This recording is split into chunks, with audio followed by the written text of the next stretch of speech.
Day 7. I'm going to hang a turtle dove. And it's so dark here today because the rain is pouring down and I've got every light on that I can find just to get it light enough to be in here. So number 7 is up, and I think I'll put the turtle dove, I think I'll put him over on the other side. I think I'll put him here. There he is, turtle dove all hung up.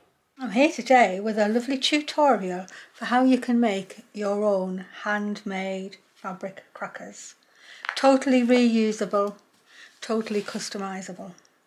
And the best thing is they do give a good pull. I haven't got a snap in here at the moment, but when you pull them, they give a satisfying pull because they have velcro in the middle and they pull.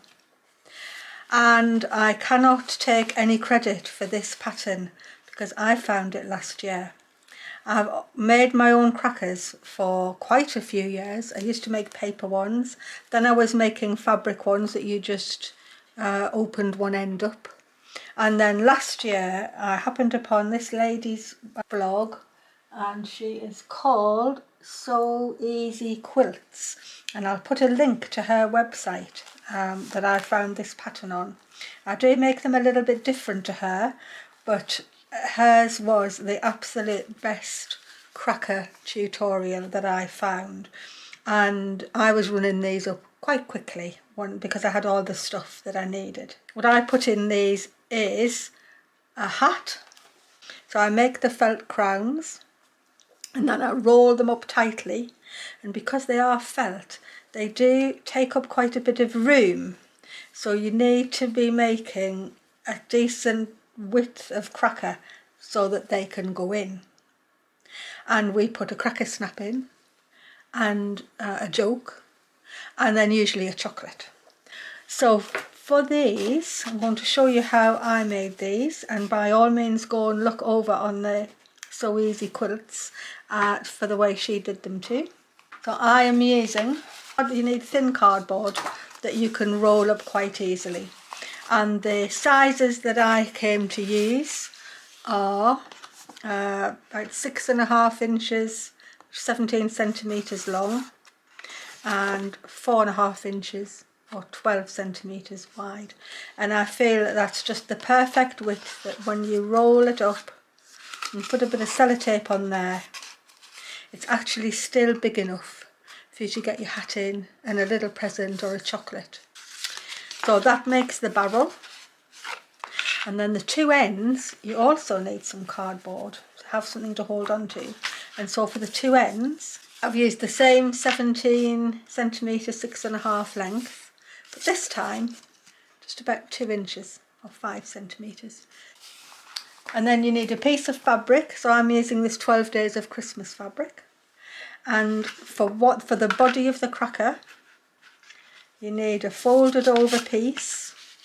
I'm going to put my cardboard up on the fold, and I've got a couple of centimetres or 3/4 of an inch around the other 3 sides. So the cardboard eventually will be in there like that, and you need to be able to sew. And for the two ends, I've been using different fabric for the ends. I don't normally buy these, I'm not sure whether these are charms or what they call them, but somebody gave me these because I don't really buy them, but they are the right size. That is 10 inches or 25 centimetres square. If I fold that in half, by the time my end goes in, that'll be about right. So you can get one end out of that with just this piece cut off. And other than that, you need ribbons to tie them, bits of lace if you want to decorate them, and if you've got access to them, you could also have snaps, which I am going to put in. I just bought these online and they're not very expensive, but before I had these, we just used to pull them and go snap with a big, everybody's just laughing and shouting snap when they pull them, and I think that's perfectly fine too. Oh, the other thing you need is a bit of velcro, and the width of it, that's the normal velcro. I'm actually going to cut it in half down the length.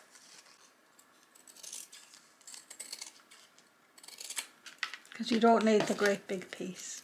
And the piece of velcro you'll need will be equal to just shorter than the length of your cardboard. In fact, this is probably still a bit too long. I'll amend that as we go. To start, I need to fold this and secure it with a bit of sellotape. There's my middle tube waiting. I'm going to fold that piece in half, that doubled over piece. Give it a finger press. And then the fluffy bit of velcro I'm going to sew onto this side. So I'm just going to make sure that's pinned there, because I just need to sew it onto the inside. So I need to pick that up, and just as long as it's in the right place, I'm going to open that up and pin it. I'm just going to take this to the machine now, and I'm going to sew all the way around this piece, and you can see that it's shorter than the actual fabric because there's enough room for your seam and then also for it to get into the tube. So that's my first piece on. I'll just sew it here now.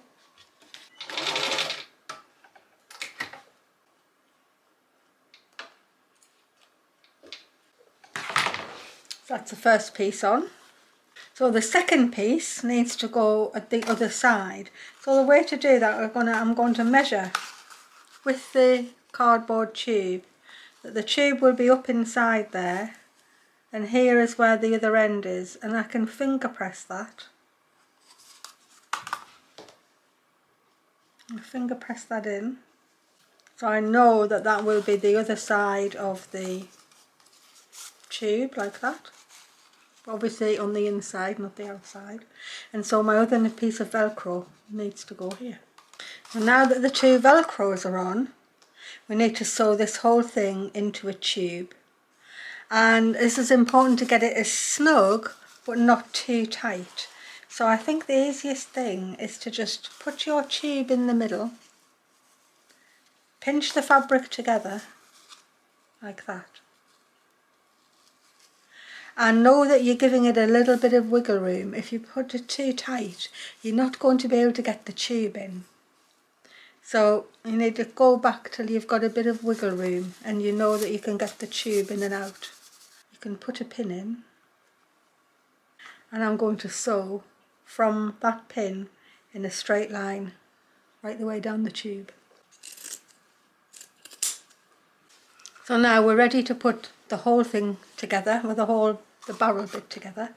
I'm going to turn the tube halfway to the right side, like that, so that the velcro is right up at the top where it's folding over. And this is the tricky bit. You'll know if you've seamed this too much. We need to get this tube up the middle, in between the two layers of fabric. So I'll just open that up. You can see there's the inner bit, here's the fold, and here's the outer bit. So the tube is going to go up there and thread down in between the two layers. And you just keep pulling it until you get that tube right up, and keep pulling and keep flattening until you've got it going. Actually, I can see that actually I've left the tube a little bit, I've got too much fabric. So if you look, I can actually see that I can take another little seam on there. So I'm going to do that because I think there's too much fabric. So I'm going to take that off, and I'm going to take another 1/4 inch seam. It's better to be loose and go down to smaller than have it too tight, because once you've done it too tight, you've wrecked it really. So if there was going to be one way round, that's the way round to do it. I think that looks like a better size. It looks fiddly, but once you've done a few, you'll find that you're a dab hand at it. Look, there it goes.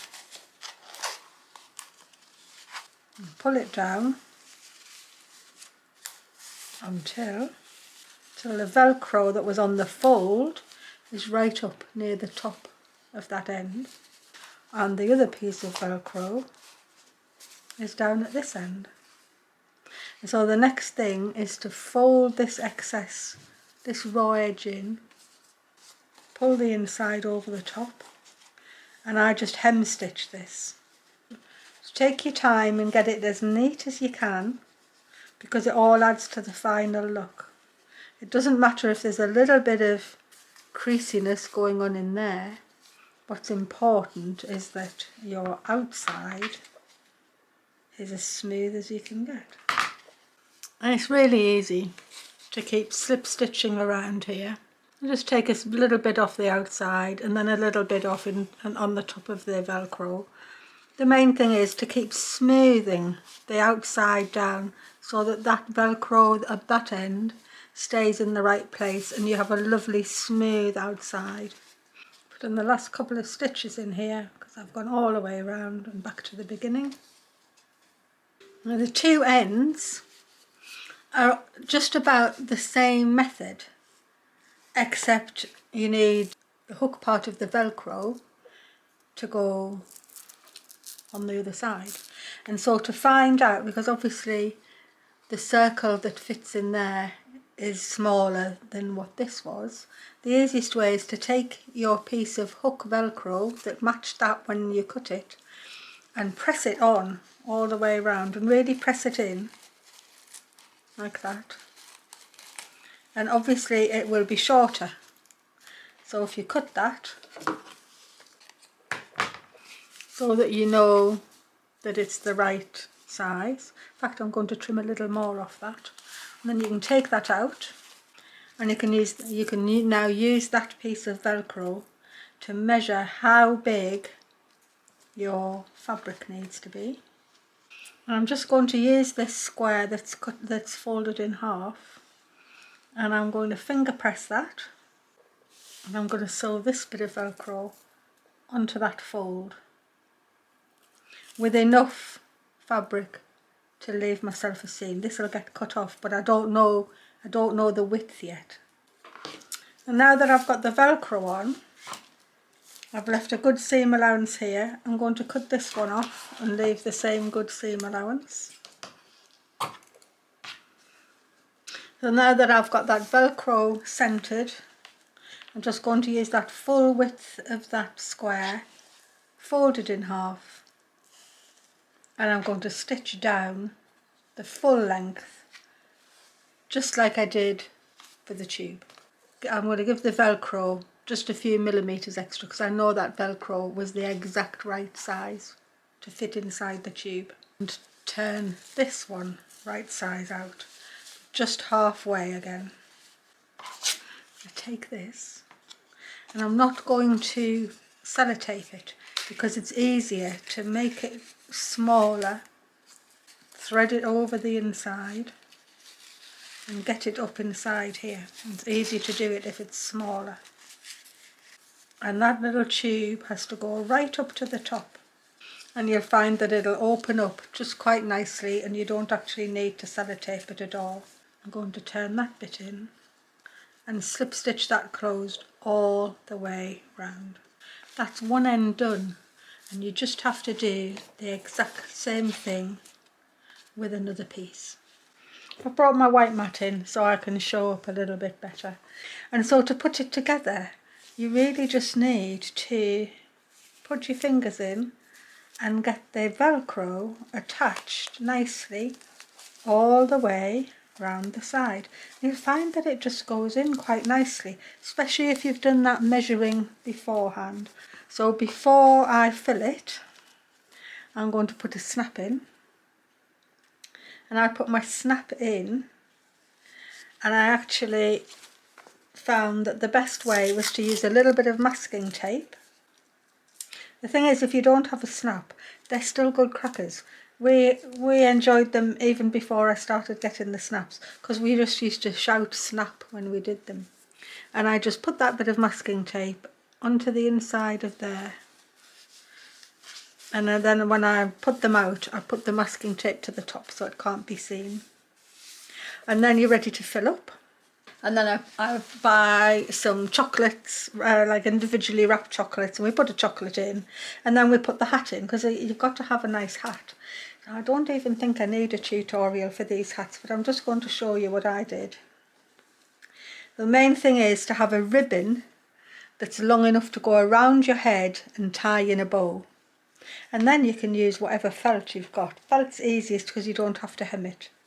And so this one has just had a piece of silvery wrapping ribbon put on, and then I've zigzagged this pink ribbon on top. I've zigzagged some more ribbon around, zigzagged a little bit of bonny furnishing fabric, and I've stuck on some little plasticky gems with glue and sewn a couple of beads on. So they're really easy. You just need to fold it in half and do some zigzags, and they're instant crown. This one has a curtain braid that I took off an old blind. It's got the same furnishing fabric, a bit of parcel bonny gold, and this is just an old bit of jewellery that's broken that I've actually just sewn through onto it. Sometimes you don't have to go overboard with the decoration. Just a really bit of well-placed stuff works really well.